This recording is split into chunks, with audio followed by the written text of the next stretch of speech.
are kids resilient?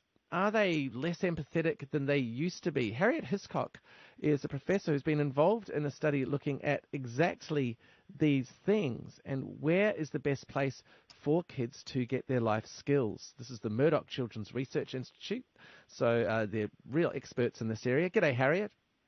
Good morning.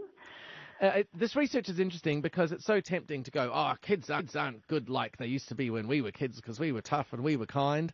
What are you noticing that's different? Yeah, look, it is tempting to say that, but in reality, there's not a lot of data that we have on how kids are tracking in Australia. We've only ever had 2 national mental health surveys, and they were 10 years apart. But this data we've looked at is actually interviews with people who see a lot of kids, so it's GPs, paediatricians, child psychologists and child psychiatrists. And we asked them what's wrong with the mental health system for kids and how can we fix it. And a lot of their solutions lay in really getting those ground sort of work done for kids around good skills for their mental health and well-being, such as building resilience and building coping skills and problem solving, because that will help kids throughout their life and also when they become adults. So how are you noticing that more kids are struggling with these basic life skills?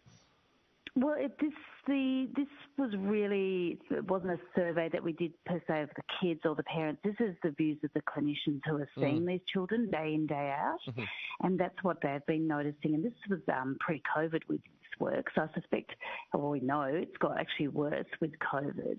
And what these clinicians were seeing were rising sort of levels of anxiety in children, and in some cases sort of eating disorders as well. So what can you do about that? Because you would think that these are skills that would be taught in the home, or are homes not inviting kids to experience enough risk to become tough enough? Look, home is a really, really important place, especially in those really early years of life, sort of birth to 5 years before kids hit primary school. So as parents, we can be doing a lot to help our kids in this area. We can be not setting them up, but letting them fail. So it's okay if they don't succeed at everything. And I do see parents who absolutely let their kids win every single board game, for example. But it's actually okay for your kid to lose a game and learn about what that feels. We can also brainstorm things with them as they get a bit older. If there's a problem, rather than rushing in to solve it ourselves, we can sit back and say, okay, let's think about what we could do differently.